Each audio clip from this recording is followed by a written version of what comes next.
Hey guys, welcome to my channel. Today we're gonna be looking at some TikTok videos. Without any further ado, let's go. Yeah, which is good news for skiers and so for drivers. I think you'll look right now, you can see the Dungeness Tower cam showing that full moon that Fairland eclipsed earlier in the evening, last night, I guess it is now, and it's called the worm moon. Yeah, that was a bit weird. Looked like a mothership, if you ask me. As the United States has been secretly working to capture UFOs and aliens for nearly 80 years. The American people are ready to receive the truth.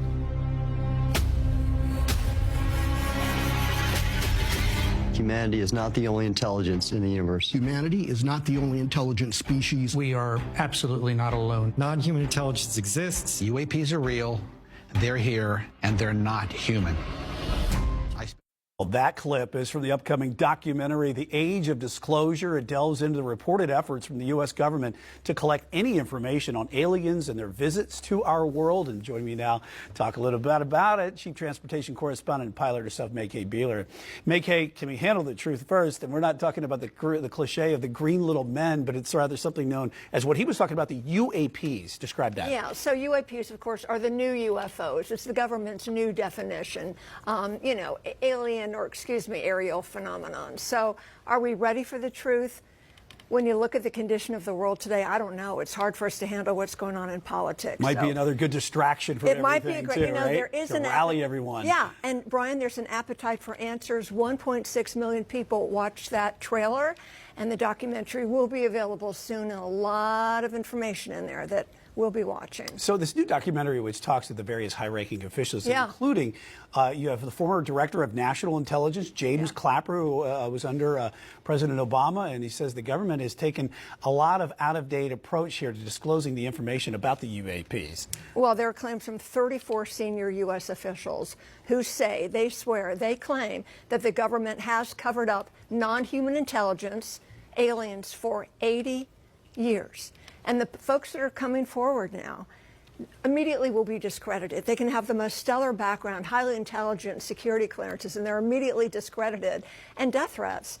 Well, if it's not true, why bother to discredit them? It's a whole age of misinformation, but it seems like it's a softening of letting out this information as well. But The governments know. I mean, they know everything that comes in and out of the sky. They know basically everything. I think the governments are maybe hiding certain information from us, or they are in cahoots with I don't know who, but definitely they know. Down there, a human observer, or human observers in this case, to find out what was going on. When I saw Green Beret and Black Beret people encamped inside of our geologist camp, I knew something was up, the gig was up. In this process, I was lowered down the basket of one of these holes, and about from me to this elderly woman here in the front was sitting a 7-foot-tall alien gray. The stench was worse than the worst garbage can you can imagine. I didn't waste any time or reach for my pistol. At that time, as an engineer, I didn't have time to carry all the folderol of one of these big submachine guns that all the sea spray and the yellow fruit and the outer perimeter and inner perimeter security people carried. I carried a little Walther PPK pistol with a 9-shot clip. Plus, you're in almost like a spacesuit environment, and you're reaching for a gun. It's not the easiest thing to do, and then to pop a clip in it and start shooting. And I killed 2 of them. Yes, they're mortal, and they do die. However, in the process, one of them did this. All I remember is that he just kind of waved his hand in front of his chest, and the next thing I know, this blue beam hit me and just literally opened me up like a fish. It was some form of electrical force, because the kind of like being hit by a lightning bolt burned all my toenails off of me. And there was a Green Beret that was right behind me, but he risked his life. He shoved me back in the basket and hit the button and took me up. And I wouldn't be alive talking to you today if it wasn't for him. I'm forever indebted. He lost his life. 66 Secret Service agents, Green Berets, Black Berets, crack troops lost their lives because the government, our United States government, lied did not tell us anything about the alien threat. There's a war underneath there, and I'm talking dead serious. What a fascinating story. And if you guys know a little bit about Phil Schneider, he was killed, and apparently by the U.S. government. I don't know anything to verify that, but there's a lot actually about the underground war that happened underneath Dulce, New Mexico. Quite interesting, the story. So the grays, the tall whites, the reptilians, but then there's the mantis too, right? Right. Other than the beings that we described, are there other ones that people have talked about? Yes, I've actually, like I said, as a young adult, I probably encountered more of a spiritual sense, but they were Nordic looking, you know, platinum hair kind of a look, blue eyes. Like the tall whites are different? No, different. How many documented different species have you heard of? If I'm talking about my mission days, it's only that handful. And then if you're talking about other things that I've had other people tell me about, I think I've heard enough from enough people that I trust that I think our concept of life in this universe is totally off. I think there are literally trillions of other life forms. And anything you can imagine is probably true. Trillions of life forms out there. Trillions. And there may be some reality to that. Again, we can never really find out per se. We can't investigate this, but it does make sense. Like if things evolve in other planets and, you know, it branches off to other species, same thing that happened over here, why couldn't it happen out there? Just food for thought.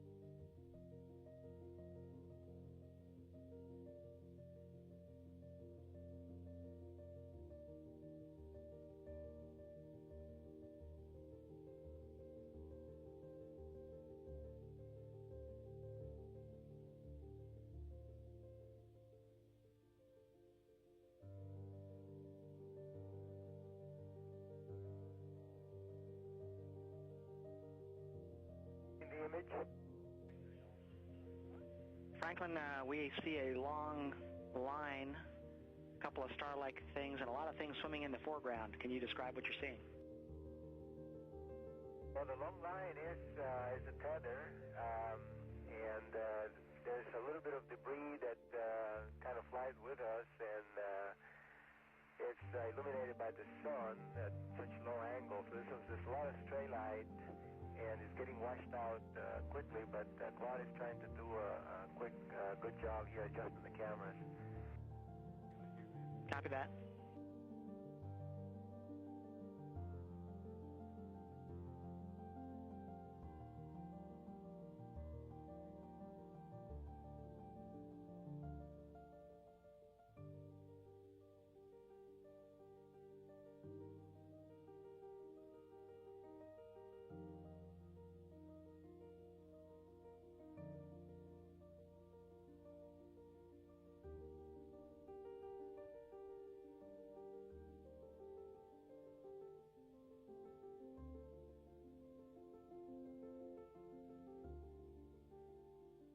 What was that?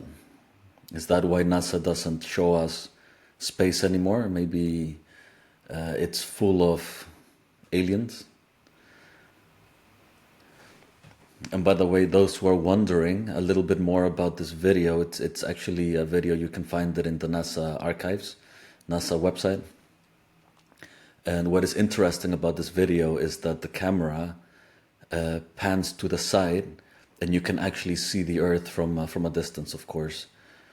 So, and of course, the original video is longer. So if you want to check it out, then you can check some videos out on YouTube as well.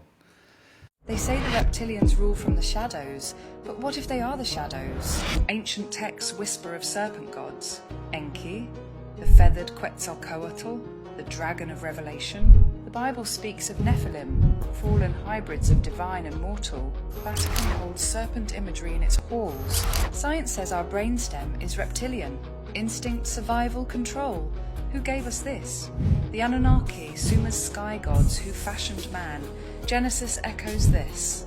Let us make man in our image, but whose image? Demons, jinn and gods, just names for the same old bloodline. They ruled Babylon, Rome, and now, behind silicon and suits, the prophecy unfolds. Humanity waits, unaware. We are them, and they are us. We are them, and they are us. What if God was a reptile? What if he was a reptilian? I mean, we have people talking about angelic beings, greys, reptiles. It would only make sense if you look at the theory of evolution that maybe we come from reptiles. Interesting. Your family has been and had encounters with extraterrestrials, I guess is what we'll call it, several times. But since you have been reporting this, you said that the military and people have been harassing you. Is that true? Well, even before we reported at Montel, it began the first time we even contacted anyone in UFO research to help us find out what was happening with our family. We met 2 different times late into the evening with the UFO research group in Dallas, and both times we left there in the middle of the night, we were followed by unmarked white cars through 3 towns, because it was three or four towns away from where we lived. This was the beginning of human surveillance. Then we began to have telephone interference only when we would be discussing UFO subjects. What do you mean by telephone interference? Talking with someone else about the subject in the middle of a conversation, and from time to time, particular subjects seemed to trigger the interference. We would be in the middle of a conversation, there'd be a series of loud clicks on the phone, and the phone would go dead. Sometimes people would, voices would come on the phone and drown one person out from hearing the other. We would get harassing phone calls in the middle of the night. Harassing from who? Never identified. What did they say? Nothing. So people just call, ring, and then hang up? Right, right. Which we hadn't had before. I mean, I know you do get some calls, but these were almost regular. Then we began to have helicopter activity over a house we'd lived in for 5 years with no helicopter activity. Once we had begun to report these things within the UFO community, we began to have helicopters that often were military, sometimes were so totally unmarked, black with the black glass. In the middle of the night, so low, the windows would almost break in the house. Sometimes 9 a day, as many as 9 a day, buzzing our house. Do you live near an airport? No, well, we had lived in the house for 5 years with no helicopters over the house. Now we began to have them time and time again. I got them on photo and video as much as I could, but we could never find the source of these. And then my daughter-in-law, who was in the ROTC program at the university, was asked to sign up for what duty she wanted after graduation, and she chose meteorology, and she was a physics major, and her ROTC sergeant said, no, you can't do that. You've got to sign up for R&D.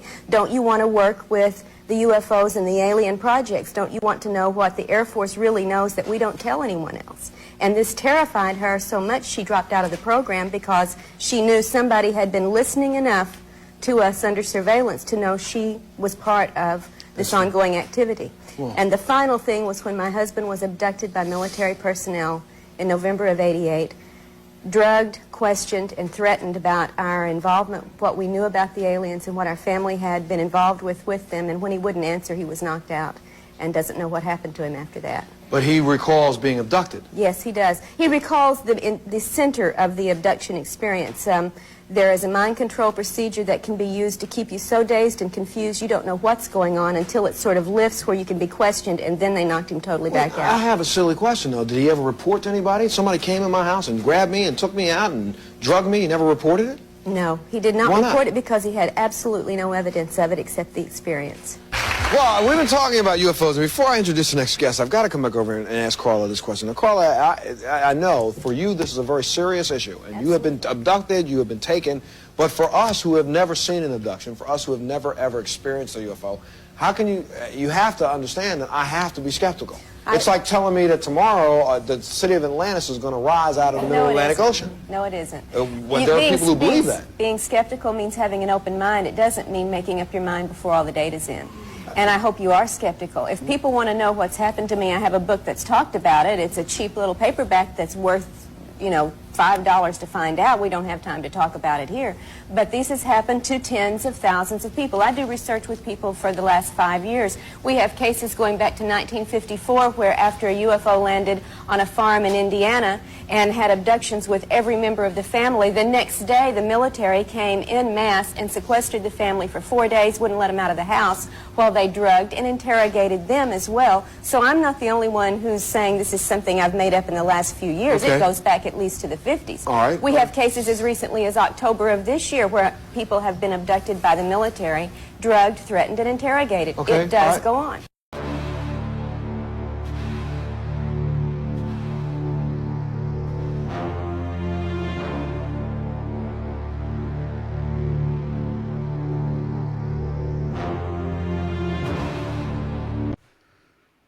So there's most likely some truth to this. She's not just a whistleblower, but an experiencer, and that for me is very important, first-hand witness. But what I found the most fascinating is how Montel is throwing his microphone up and down, and the sound remains the same. That microphone is a UFO, for all I know. So according to some people, Carla Turner was also killed. And she has a lot of things to say about the military-industrial complex, how they abduct people and they do experiments on them. A lot of people are found through reverse hypnosis. They find themselves on a table where there are military personnel around you, and they say that they remember being implanted by memories, of being brainwashed to think that they were abducted by aliens. So, like I said, the government does know what's going on. At least a branch of the government knows. Our DNA holds a message.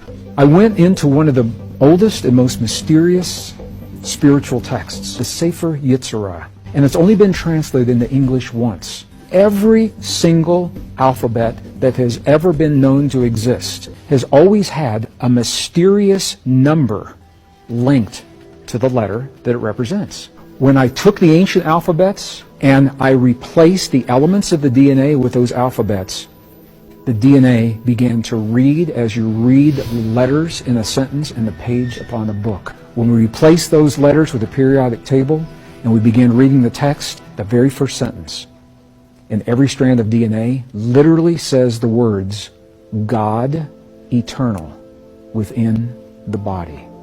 So I think he's referring to gematria, that every A, B, C is related to a number, and therefore in the DNA, when you read the DNA in a way, then you can actually see that God is real, or God lives within you, something like that. However, if I am not mistaken, it's also translated. So it's not just gematria, but it's also translated from another language into English. So there could be, of course, mistakes in the translations. Ancestry DNA, it was never about helping you find your family.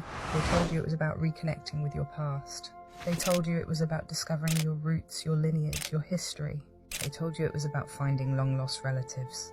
They lied. Ancestry DNA was never about helping you find your family. It was about tracking bloodlines. It was about finding lost kings, rulers, and disruptors who once threatened the system. The ones who have returned in new bodies, new lifetimes, new identities. Because history is not linear. It loops. And the rulers of today, they know that their old enemies are being reborn, and they will do anything to stop them from waking up. They can trace every bloodline, every descendant, every possible return of an old ruler, an exiled king, or a lost revolutionary. And if someone is born with the wrong DNA, a genetic signature that once belonged to a threat to their system, they know immediately. And they can stop them before they wake up. Do you really think the elite care if you're 5% Viking or 10% Italian? No. For thousands of years, power has been passed down through family lines.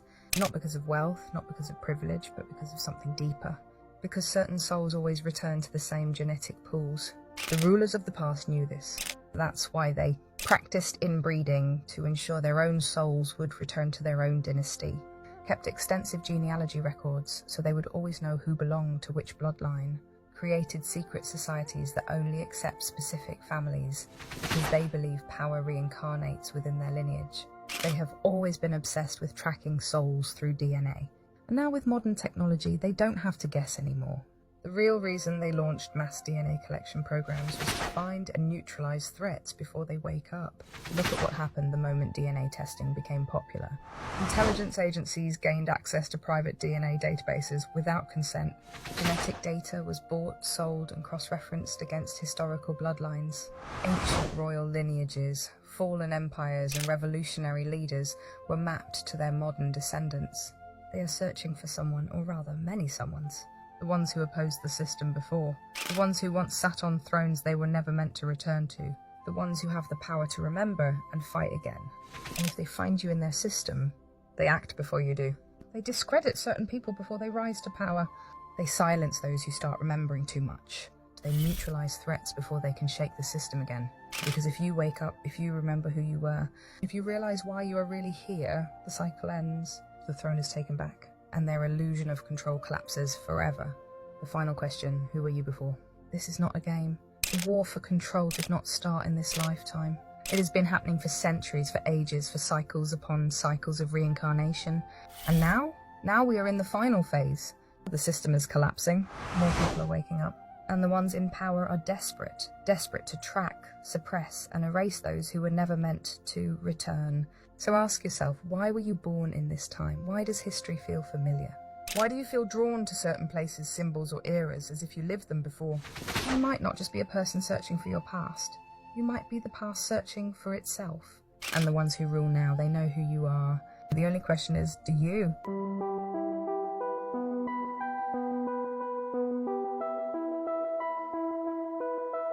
So, the government wants our DNA, aliens want our DNA. What is in our DNA, I would say? What would make them interested in our DNA? Who are we? Makes me wonder what they were doing with COVID tests. Were they trying to find out who was who, maybe? If you work for the government and you want to know who I was, worry not. I have monkey and hobo DNA. I was so happy to see this article today. It is by a physicist called Nassim Haramein, who I have followed on and off over the years and always been very intrigued by what his offerings are. And this one was about the sun being a black hole. And when I saw it, this is the most spectacular thing. I've been talking about the sun and how at Ascension we're going to see another side of the sun, and that is the black sun. And of course, a lot of people misinterpret, misunderstand. Oh, black sun sounds scary. It's really exactly what happens to the sun at the solar flash, because the solar flash is the coronal mass ejection. It is a micronova. So it is a coronal mass ejection unlike anything we could currently comprehend. A full coronal ejection. So that means, imagine if all of the plasma that we see, that is the light of the sun, imagine if that was a cloak. And imagine the sun takes its cloak off. What's going to be left is the naked sun, the black hole, the Stargate. That's what it actually is. The sun is a Stargate. Many of you will know this, that we have UFOs, we have craft traveling in and out through that sun, and they have been doing so for pretty much all of time. You can screenshot the article, read it for yourself. These are some of the videos that I've put up in the past talking about what happens at Ascension, about how the sun goes dark. What is a Stargate though? A Stargate is so much more than we can understand, because we think of a Stargate merely something that facilitates travel, which it does, but it does so much more. It is what you see when you look up in the night sky. You see the cosmic web. The cosmic web is what you see when you're looking up and you're seeing all of those stars, and they're all connected, every single one of them, to each other through a cosmic highway. Each star that you see is a node point on that cosmic highway, so to speak. And what you're seeing is consciousness, the universe's consciousness, God's consciousness, and it speaks to you through these portal points, because a portal also transmits frequency. And that's why people talk about light codes, because they're standing underneath the sun, absorbing the sun's light codes. And there's something you have to know about our sun. Our sun is one of the biggest stargates in the universe. Biggest not in size, biggest in capacity. Our sun's capacity to hold the light codes of various destinations throughout the universe and even beyond the universe. Galactic travelers used to use our planet as a stopover point because the sun was this major hub, kind of like an airport. And imagine an airport that is a major hub that's going to take you to any country in the world that you want to go to versus a little airport that just has a little bit of local travel. Our sun is that massive intergalactic hub. It is a sacred outlet for creator consciousness. You're a part of that. Do you know why? Because your heart is a stargate too. Well, I do agree with her statement. Your heart is for sure a stargate. I know it because I felt it. And I think if you try to connect with yourself, you will feel it as well. I'm also thinking in the sun, you have solar spots and they are black. So if you have a telescope and you're able to see it, take some pictures and comment down below. What do you see when you look at the telescope? The average person who goes to school has no idea why humanity exists. He has no idea concerning a spiritual factor in material existence. He has no general comprehension of the rules of life as these differ from the rules of social and political structure. He does not know where he came from. He does not know why he is here. And he has no idea where he's going. And on this compound ignorance, we offer degrees and make brilliant scholars out of people who have never answered any of those questions. It is one of these amazing things that we have created a great hierarchy of well-lettered ignorance. We have made everything subservient not to wisdom, but to the passing advantages of the hour. We're in exactly this position politically today. Beautifully said. That is true. Most people are not connected to themselves in a natural way, in a spiritual way. Therefore, you don't even know who you are, what's inside of you, but nor do you know who is the earth, what is the earth, the sun, the stars.